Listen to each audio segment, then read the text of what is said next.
Ok, estamos gravando. É...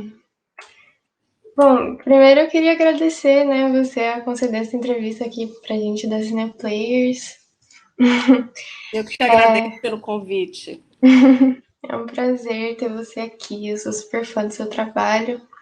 E para me introduzir um pouco, só falar que eu me chamo Clara, eu estudo cinema na UF e eu estou escrevendo críticas para Cineplayers também. E eu faço uma iniciação científica sobre cinema lento, cinema de longa duração, cinema de fluxo. E daí vou fazer algumas perguntas assim, pensando um Ah, pouco legal, nisso. bacana. E aí eu vou começar com umas perguntas mais gerais e depois vou focar mais no seu filme para ter onde ir, mas enfim, você pode falar Tá. de toda a sua produção também. Bom, primeiro eu gostaria que você falasse um pouco sobre o seu percurso no cinema até o seu primeiro longa, né, para ter onde ir. É, Assim, ah, na verdade, assim, eu fui estudante de cinema também, né? Eu sou formada em cinema, tenho mestrado em cinema e agora estou fazendo doutorado na Universidade de Coimbra, também. Quer dizer, não é bem em cinema, é em arte contemporânea, mas o meu tema sempre é cinema. Então, assim, eu tenho uma educação formal, né? Não é? Já sou de uma geração onde já fazia parte das escolas de cinema. Então, sou formada pela Universidade de Paris, aí depois também fiz o mestrado, engatei logo na graduação o mestrado, e depois dei um tempão para quando aí eu pude consolidar mais a minha carreira, né, tipo, produzindo, tendo regularidade, que eu acho que essa é uma grande dificuldade, né? As pessoas às vezes fazem um filme e depois demora para fazer um segundo filme. Eu tive muita sorte porque a partir do meu primeiro curta, de Mulheres Choradeiras, eu engatei um projeto no outro e sempre tenho, até agora, tenho vários projetos ainda em andamento. Então, isso eu acho que é bom.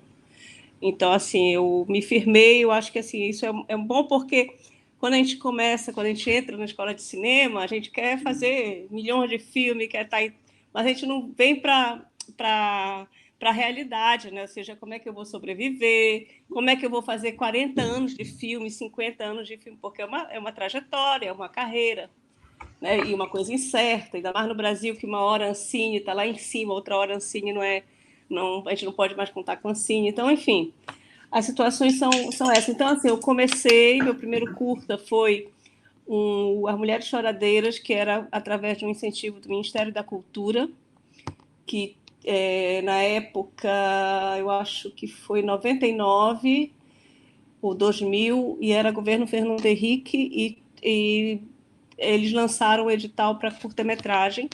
E a partir daí, a partir desse primeiro curto, eu tive também muita sorte, eu consegui ganhar, né? Foi o primeiro edital que eu me inscrevi e ganhei. Fizemos o filme, e o filme teve uma boa carreira. Então, a partir daí, eu consegui consolidar. Claro que pouco a pouco, né? Porque não é muito fácil. Você vai primeiro fazendo um curta, depois faz um média, depois para chegar nos longas. Eu fiz, antes do Para Ter Um Dia, eu fiz 3 longas de ficção, ou desculpa, documentário. O Para Ter Um Dia, ele é a primeira ficção longa. Então ele é assim, por isso que eu acho que por mais que a diferença de quando você produz uma ficção longa, que é distribuído em sala de cinema, que entra no mercado, tudo isso, eu acho que aí já é outro patamar, digamos assim, da profissão assim, porque você está em contato com todas as questões do mercado, distribuição, salas, vendas em sala, né? Enfim, todas as questões do cinema de verdade que eu digo assim, do cinema comercial. Então, e foi uma super experiência, e eu acho que realmente muda quando a gente chega nesse longa-metragem de mercado do primeiro, que vai passar em televisão, que vai passar. Eu acho que muda um pouquinho, né? Claro, a tua percepção da profissão. Então, eu estou com outros projetos, eu parei de filmar no passado um documentário para o canal Curta, a gente não filmou por conta da pandemia, a gente ia filmar em maio, cancelamos tudo, já estava com locação, com equipe, com um documentário sobre música, já estava quase tudo já estabelecido. Enfim, e aí a gente teve que parar, e agora a gente está esperando melhorar um pouquinho, mas não melhora nunca, para a gente poder filmar de novo. Né? Terminar, filmar, porque, enfim. E estou com outro projeto também, que é uma outra ficção, seria a minha segunda ficção, esse é um documentário. Mas, assim, estou sempre envolvida com projetos, sou também professora do curso de cinema e audiovisual da Universidade Federal do Pará, é o bacharelado que foi criado tem 10 anos, agora em 2021 completa 10 anos. E é isso, então, assim, a minha vida gira em torno do cinema, e nessa ideia de que com a teoria, ou então com o estudo, com a pesquisa, a gente faz uma prática melhor, e com a prática melhor você é o melhor professor, melhor pesquisador, melhor teórico também. Então, eu tento conciliar os dois. E você sempre se interessou pela área de direção ou você também se explorou outras áreas? Olha, eu acho que eu fui até meio teimosa nesse sentido, porque eu nunca fiz outra coisa. Né? Eu queria, no máximo, fazer assistente de direção, porque eu queria ser diretora, sempre quis. Né? O que hoje eu não acho que seja uma grande opção, né? Porque, geralmente, eu falo isso para os meus alunos, eu digo assim, quem está na sala de aula, quem está na direção só faz seus filmes. Enquanto que um fotógrafo, ele está o ano inteiro filmando, um técnico de som está o ano inteiro filmando, um diretor de arte, uma diretora de arte está filmando o tempo todo, enfim, as pessoas se envolvem em vários projetos, então a direção nem sempre se você gosta realmente de estar em um set de filmagem, ele é um trabalho também muito mais solitário. O Truffaut falava isso, que é um trabalho muito solitário, você está ali diante de todas essas decisões a tomar o dia inteiro, o tempo todo, e você não está ali, você faz parte da equipe, mas você também é quem lidera a equipe. Então, eu acho assim que, por mais que eu fosse, realmente é o que eu gosto de fazer, onde eu me sinto plena, onde eu não troco, né, por outra profissão, né, não me vejo em outra profissão, talvez já produzi alguns filmes de outras pessoas, mas eu acho até que eu faço ok, assim, mas não queria fazer só isso. Eu acho que o meu lugar é a direção, mais do que o roteiro, inclusive. Já escrevi o roteiro dos meus filmes, mas não acho que eu seja uma grande roteirista. Eu acho que eu sou melhor mesmo na direção. Então, assim, eu acho que pela minha teimosia e talvez minha obstinação, eu sempre trabalhei em cinema. Me ofereceram trabalho em outros filmes, em outra função dentro do filme, eu não aceitava. Uma vez me ofereceram para ser motorista particular quando eu estudava cinema na França, do Léo Carax, que é um cineasta francês que fez a ponte como é? Os Amantes de Pont-Neuf, que é um filme clássico, acho que dos anos 90. Então, ele queria, porque queria uma motorista mulher. Eu disse, não é isso que eu quero fazer. Ele queria, não, tu vai. Eu digo, não é isso, eu quero ser diretora. Então, era uma coisa assim meio obstinada, talvez teimosa, talvez até inconsequente, né? Porque eu podia ficar amigo do cara. Aí diziam, não, mas a última motorista dele virou cineasta, ele ajudou ela. Eu disse, não, mas não é o que eu quero. E também me ofereceram para trabalhar com o Jacques Doyon, mas não era para trabalhar como assistente de direção, e sim como produtora, como assistente uma produtora de set. E aí eu disse, não quero. Entendeu? Então, assim, eu estou falando isso porque você, estudante de cinema, você deve saber se colocar essas questões também. Então, acho assim que eu não acho que tenha sido hoje, vendo daqui, né, de longe, assim, eu fui obstinada, talvez seja por isso que eu consegui realizar meus filmes, mas, ao mesmo tempo, me coloco a questão, porque eu vejo muita gente que consegue, por exemplo, a gente vai pegar um caso como Walter Carvalho. Walter Carvalho, que é um dos grandes diretores de fotografia do Brasil, Hoje ele dirige, ele é considerado diretor, assinou vários filmes, está dirigindo novela agora para a Globo. Tem o técnico de som que trabalha comigo, que é o Márcio Câmara, que ele fez grandes filmes também. O Márcio já fez como diretor vários filmes, além de ser técnico de som, ele fez como diretor filmes premiados, filmes que passaram em festivais. Então, assim, eu acho que tem uma medida que você pode criar se você gosta também de outras disciplinas. No meu caso, não foi o que aconteceu, mas sempre foi direção e eu acho que é onde eu devo ficar. Muito legal. E o Pra Ter Onde Ir também é considerado um longa de ficção em muitos anos a ser lançado no Pará e dirigido por uma mulher, né? Na verdade, vou parecer bem pretensiosa de mais uma vez. Não, a verdade é que não houve nenhum filme dirigido em condições profissionais, distribuído em sala de cinema, dirigido por um paraense, tá? Que assim, que eu estou falando assim, um filme que tenha entrado no mercado de profissional. E nós pagamos equipe, contratamos todo mundo. Esse foi o primeiro filme que foi realizado. Tinha sido realizado um filme nos anos 70, 4 filmes longa-metragem, por um senhor que era paulista chamado Líbero Luchardo. Então, ele é uma referência do nosso cinema paraense. Ele deixou 4 longa-metragens 35mm, mas entre Líbero Luchardo e o Para Ter Onde Ir, não teve outro projeto, outro filme em condições profissionais, ou seja, assim, porque tem filmes que foram feitos, mas que não foram distribuídos, que foram, assim, que foram... E, às vezes, esses filmes que são feitos, por exemplo, no YouTube, tem uma audiência gigantesca, que a gente não tem num filme, por exemplo, como o meu, né? O meu filme, não sei, talvez a gente fez 10 mil, 15 mil entradas, eu não sei direito, mas um filme, por exemplo, como esses que colocam direto no YouTube, que é outro mercado, outra ideia, outra concepção de audiovisual, nesses daí, às vezes tem 1 milhão e meio de pessoas que assistiram. Então, outra abordagem.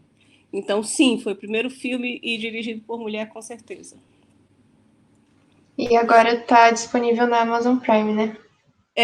Tá. Você encontrou na Amazon Prime? Porque eu perguntei e disseram para mim hoje que está no Google Play, deixa eu ver aqui, que está em outros lugares. Eu encontrei quando fui assistir. Eu assisti no Foi. Amazon Prime. Olha, no iTunes, no Google Play e no Now, que é além do Amazon. Tá nesses lugares. Eu não sei porque eu não tenho. Eu tô estudando para o doutorado, eu tento ficar focada na escrita. Bom, uma próxima pergunta é de que maneira que você considera que a Amazônia está presente no Pra Ter Onde Ir, mas também em toda a sua produção? Eu acho assim que tem uma questão que é a nossa cultura, que eu acho que ela transparece, né? Eu não estou fazendo um filme que afirma que está na Amazônia, mas é um filme que tangencia o tempo todo a Amazônia, ou seja, nas paisagens.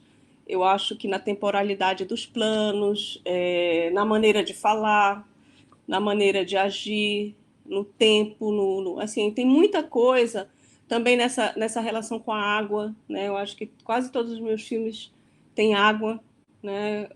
Então eu acho que tem chuva, tem água, tem assim, sempre tem os elementos naturais sempre estão muito presentes. E eu acho que isso é uma situação da Amazônia, ou seja, uma situação de quem vive, quem produz cinema na Amazônia. A gente está o tempo todo em contato com os elementos, que seja, não precisa ir só para a floresta, por exemplo. Em Ribeirinhos do Asfalto, que é uma história de uma moça que mora numa ilha, ela mora na frente de Belém, né? Ou seja, a vida dela. E hoje a vida dela é numa ilha, ela anda de barco, não tem estrada, não tem rua, não tem asfalto, não tem nada, não tem calçada, mas ela faz parte de Belém, né? Então, Belém, eu sou de Belém, eu moro aqui, trabalho aqui, então é uma cidade, um lugar, uma cidade como te dizer, mesmo que a gente esteja dentro de uma cidade como Belém, a gente vai trazer elementos da floresta, por exemplo, o plano onde a Kate mora, logo no começo do filme, que é um lugar que fica no delta do Rio Amazonas. É um bairro da cidade que chama Vila da Barca, que é no delta do Rio Amazonas. Então, assim, você vê a paisagem, o tempo todo você está vendo o rio, você está vendo, né? E todas a gente filmou tudo aqui no Pará, a primeira parte do filme é toda em Belém, e você vê o tempo todo elementos que estão determinando o espaço de onde a gente é. Mas eu acho que isso tem a ver com a nossa cultura, com assim, tipo, faz parte da nossa vida, do nosso cotidiano, né? Ou seja, a gente está perto ou da floresta, ou da água, dos rios. Então, acho que é assim que se integra. Ele não afirma, eu estou na Amazônia. Eu estou na Amazônia, estou fazendo um filme sobre a Amazônia. Não, eu estou dizendo assim, isso daqui é a minha realidade, e essa realidade é amazônica. Eu acho muito legal, eu acho muito marcante o começo do filme, que a Eva tá chegando de barco, né? Tipo, a gente vê o rio, vê a chuva também batendo na câmera. Eu acho que é isso que você falou, tá bem costurado, assim, com a história e tudo mais. E a minha próxima pergunta tem a ver um pouco com o que você falou também, que eu vejo no filme uma relação muito gentil com o tempo, sabe? Tipo, nem de dominação, nem de submissão total, sabe? Essas três mulheres que estão numa jornada, a gente não sabe no começo, a gente meio que viaja junto com elas sem saber para onde elas estão indo, quanto tempo vai durar. Uhum. E o carro quebra, elas ficam frustradas, mas também eu acho que aceitam isso e querem aproveitar o máximo da situação. E aí, enfim, eu queria que você falasse um pouco também dessa relação com o tempo, talvez o tempo lento que você vê no seu. É verdade, é verdade. Eu gosto de planos longos também, porque gostei de teres falado que é uma relação gentil com o tempo. Eu até anotei aqui. É bem bonita essa interpretação, bem poética.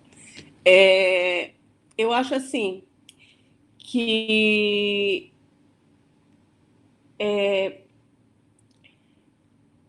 eu acho que existe, porque sempre tem, né, a questão que tem o tempo do cinema e o tempo da realidade. O que é o real, o que é o tempo do cinema, o tempo filmado, né? E eu sempre acho que a gente pode usar esses tempos, né, os tempos do cinema e o tempo da realidade, para tentar fazer com que eles conversem de uma forma que seja que coloque um pouco em experimentação, ou que coloque um pouco, que tente esgarçar o tempo, né? Por exemplo, vou te dar um exemplo no Para Ter um Dia, tem uma cena do bilharito, onde elas estão jogando sinuca, que aquela cena ela é toda errada, assim, porque ela tem no mesmo plano, tipo assim, no mesmo plano tem várias vezes os mesmos takes, tipo assim, a mesma cena, ou seja, são vários takes da mesma cena montados ali, né? Então a gente dilatou o tempo. Aí a montadora falou assim, mas está errado. Eu disse, pois é, está errado, a gente vai fazer assim. Porque e assim, foi muito bom, porque a Joana Collier, que montou o filme, a gente tem a gente tinha uma sacação de que a gente estava ali experimentando justamente essas possibilidades do tempo. Então, a gente afirmando ali que aquele tempo ele não era um tempo real, mas sim um tempo do cinema, a gente está brincando com o tempo. Né? A gente está brincando assim com a possibilidade que o cinema permite, né? Ou seja, jogando também em tempos, né? Ou seja, assim, pegando a realidade e colocando a realidade em vários planos seguidos. Né? Então, eu acho que tem aí um pensamento de cinema, como pensar o cinema, como fazer com que isso possa se tornar, né, cinema, isso é pensar o cinema. E aí, por outro lado, tem uma outra cena que é A Procura de Jonas, que era aquele plano longo de 9 minutos, que foi feito em take único, não tem take 2, a gente fez a cena, colocamos a atriz dentro do carro, dirigindo o carro, com a câmera no capô do carro, e aquela cena foi feita como se fosse uma... Na verdade, aquela cena foi feita como se fosse um documentário, ou como se fosse realidade. Ninguém sabia que a gente estava filmando, a gente não combinou com aquelas pessoas. Então, a gente colocou a atriz, foi quase que uma performance artística, né?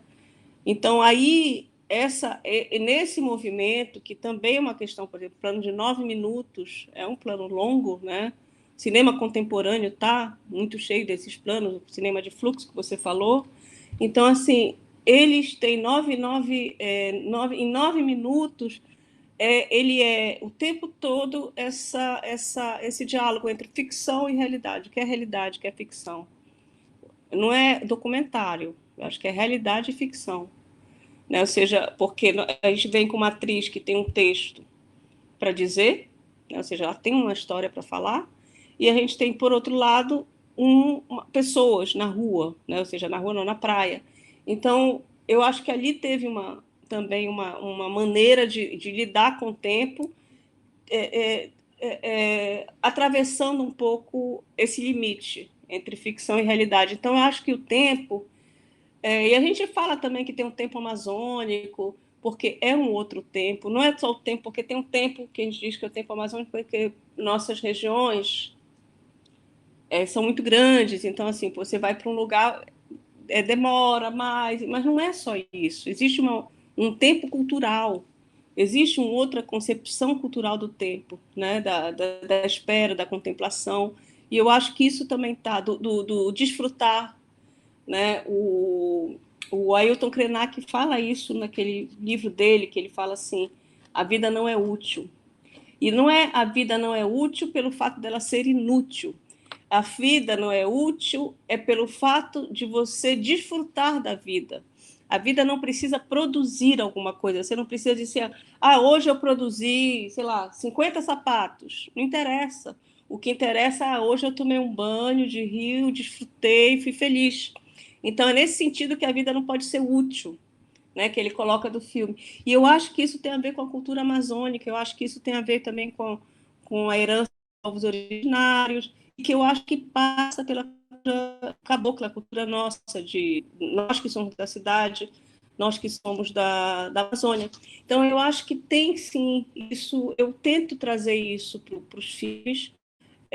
Eu acho que ainda tem muito, muito trabalho para chegar, e talvez nos próximos filmes eu possa também continuar experimentando, mas acho isso muito interessante de pensar o cinema como um lugar de experimentação também e de como trabalhar o tempo.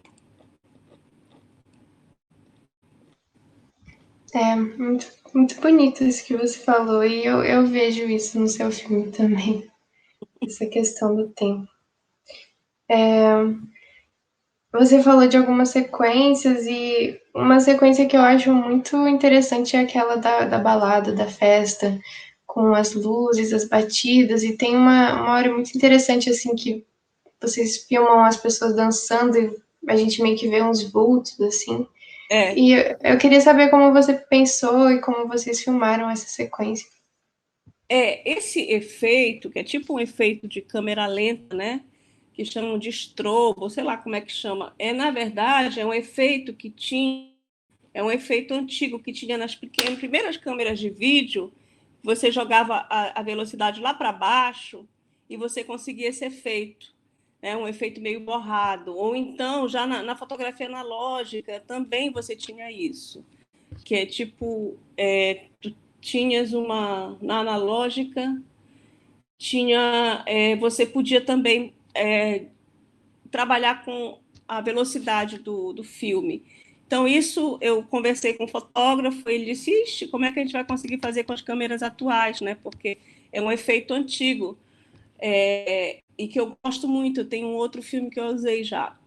E eu achava que ele podia dar essa ideia do movimento, da festa, de que não fosse uma festa apenas, sabe? Porque o que a gente vê ali naquela festa, ela tem uma intimidade, as pessoas, é como se a gente não estivesse olhando as pessoas com uma intimidade, né, para elas, ou então estivesse no mesmo momento. A ideia seria isso, se mostrar, porque essas festas no Pará, festa de aparelhagem, festa de brega, ou tecnobrega, ou saudade, o baile da saudade, os bregas marcantes, então são festas que são tradicionais e as pessoas vão para dançar.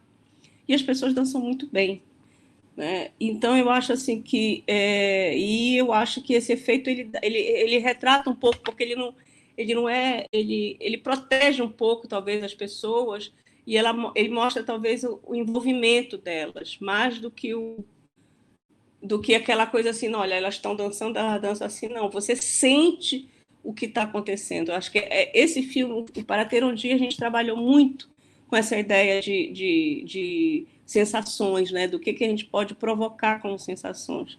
E como era meu primeiro filme, a gente não sabia se eu ia fazer segundo, tem sempre que experimentar, jogar tudo para experimentação. E eu dizia assim, não, vamos experimentar e ver o que a gente consegue, porque justamente é isso. Então, essa cena a gente trabalhou, é a única cena do filme que tem esse efeito, e justamente para isso, para dar uma questão da festa, de pensar a intimidade, também o tempo da festa, né?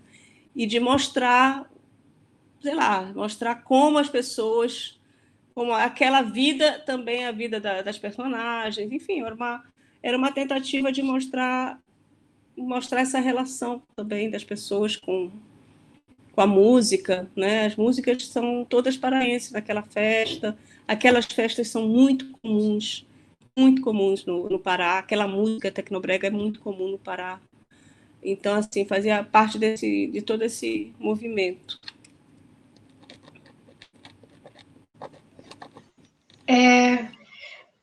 Eu acho muito legal essa sequência da festa. E também acho muito brasileira, assim, né? Esse som eletrônico, mas também me lembra muito, e você já falou um pouco sobre isso, assim, uma relação com os cinemas contemporâneos, cinema de fluxo, né? Tem um pouco de Tem. um Carlaia também. Uhum, Carlaia tem uma, eu acho que é Shanghain Express, que ele tem umas cenas assim. uhum. Eu acho que a gente procurou também, foi um pouco por aí, tinha um pouco essa influência.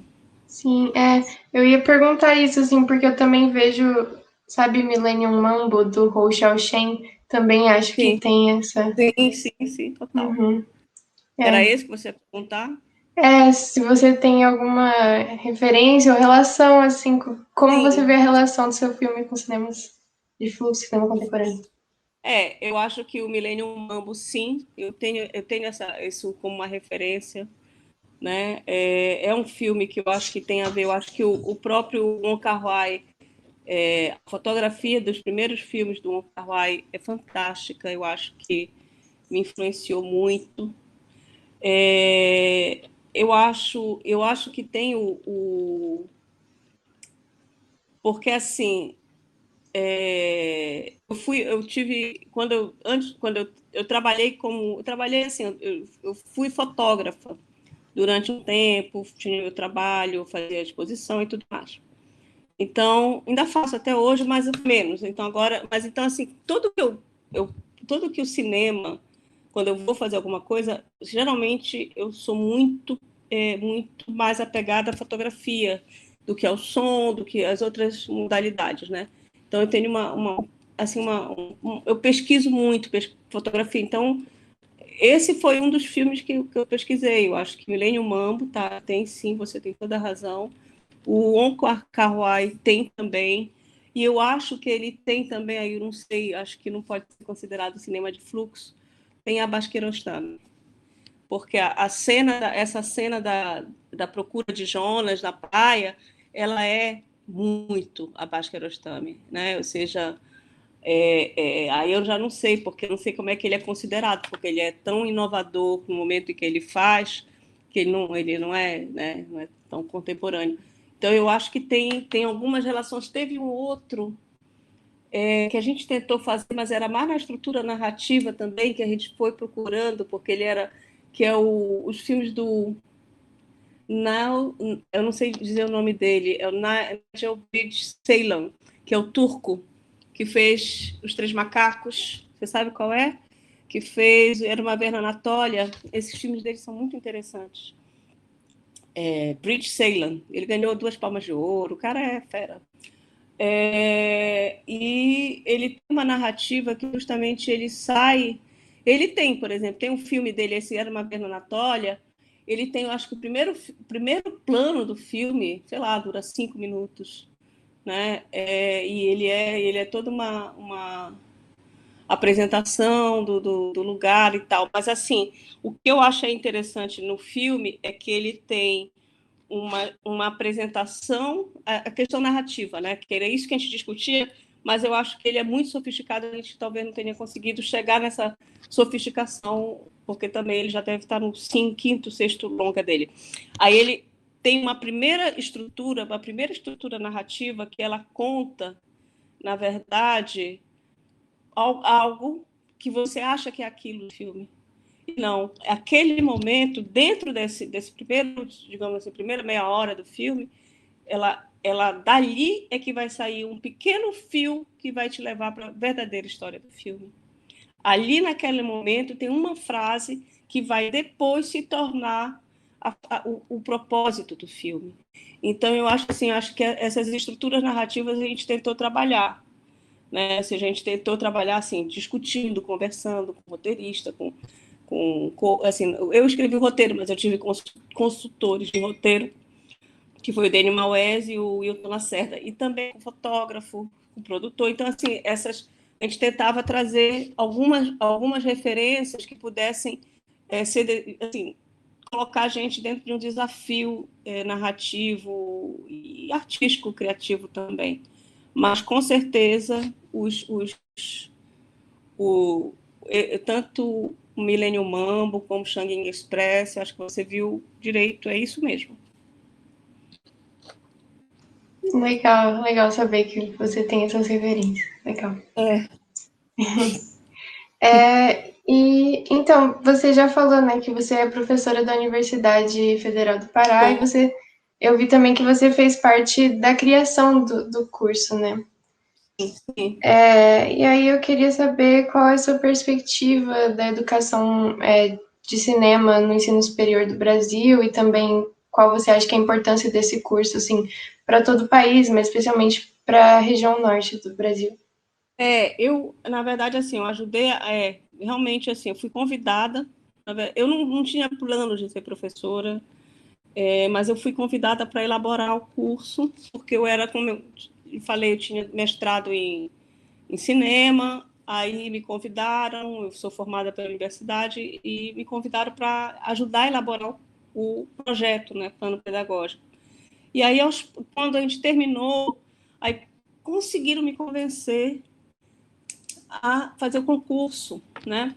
Aí eu fui assim, porque não era um projeto de vida, eu queria só continuar. Mas hoje, quando eu vejo hoje todos os ataques, tudo que a gente está sofrendo na educação pública brasileira, eu tenho orgulho e prazer de fazer parte, né, do ensino público superior de cinema.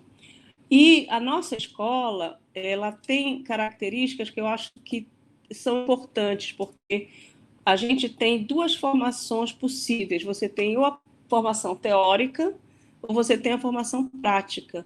A formação teórica sendo todo o mais clássico tradicional, você apresenta uma tese com autores, defende alguma ideia, faz uma pesquisa histórica e você apresenta, né, como um TCC normal. Outro lado, e é engraçado que os dois se equilibram. Muita gente gosta de fazer também o teórico, eu achava que ia ser mais pessoal da prática, e o outro lado tem a prática. Então, a prática, ela faz, a pessoa pode fazer a direção de fotografia, pode fazer a montagem de um filme, pode fazer a direção de cena de um filme, pode escrever um roteiro de longa, pode produzir um festival de cinema, pode produzir uma websérie. Então, tem uma série de possibilidades para fazer para fazer um TCC prático, né?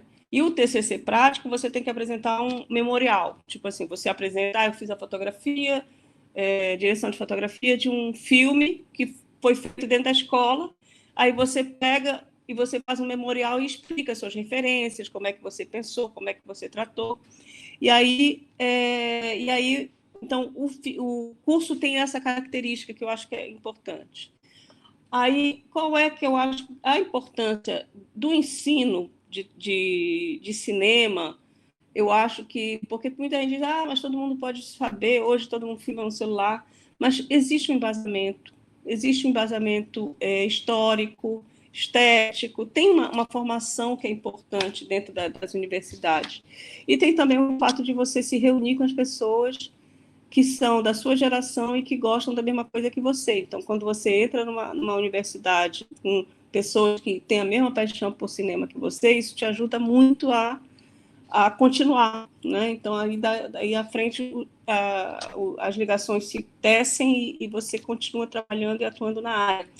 E eu falo sempre isso, eu gostaria que o nosso curso tivesse a vocação de ser um curso para todos os estados da Amazônia, todos os países que fazem parte da Panamazônia, ou seja, todos os países, são 9 países, são 7 estados brasileiros e 9 países assim, que são Bolívia, Peru, porque nós somos o primeiro estado da região norte a ter um curso de cinema, um curso gratuito, público, nós temos equipamentos muito bons, nós temos, enfim, a gente está construindo, né, um curso recente, tem 10 anos, eu imagino que da UNB ou da UF devam ter, sei lá, 40, 50 anos, são cursos bem mais antigos. Mas a gente tem uma estrutura boa, eu vou ter que acender a luz, porque está ficando escuro aqui. Melhorou? Melhorou.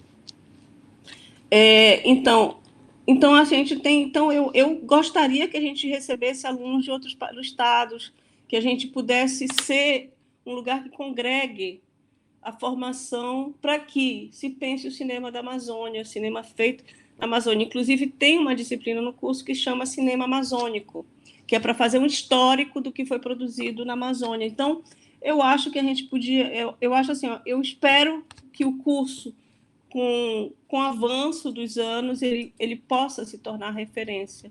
Porque hoje nossos alunos já estão indo para festivais, já fizeram 2 longas-metragens, fizeram números curtas, então acho que pode ser muito bom para todo mundo.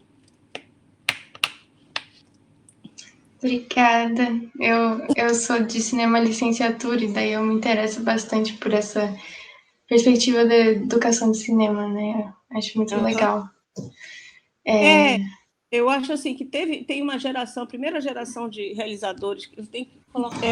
O que eu estava falando? Sim, é porque teve uma primeira geração de diretores, por exemplo, a gente vai pegar o Wim Wenders, o Coppola, o Yarmush, essas pessoas saíram de escolas de cinema. Mas até então, nos anos 70, mais ou menos, 60, 70, não tinha escola de cinema, né? Mas eu acho que é uma ferramenta super potente para a formação. Eu acho que tem... e eu acho que é importante a gente também aprender a fazer, ensinar a fazer. Então, eu sou muito defensora. Foi um processo, como eu lhe falei, né? Eu fui entrando, na verdade, eu entrei sem planejar, não estava planejado, mas aconteceu. Bom, mas já estamos finalizando a conversa também. A minha última pergunta era só sobre se você tem algum projeto futuro, mas você já falou um pouco sobre isso, né? Então... Eu tenho, na verdade, a gente sempre tem, né? Vários projetos. Mas eu tenho um projeto que já está financiado, 2 projetos que já estão financiados. Né? Um para o canal Curta, que é um documentário justamente sobre música paraense, e o outro é uma ficção que é, na verdade, um roteiro que não é meu, que é um roteiro de uma roteirista chamada Ângela Gomes, também daqui do Pará, e vai ser produzido por uma produtora também daqui do Pará, chamado TV Norte independente. Eu sou apenas a diretora, né? Que é o que eu acho que eu faço melhor.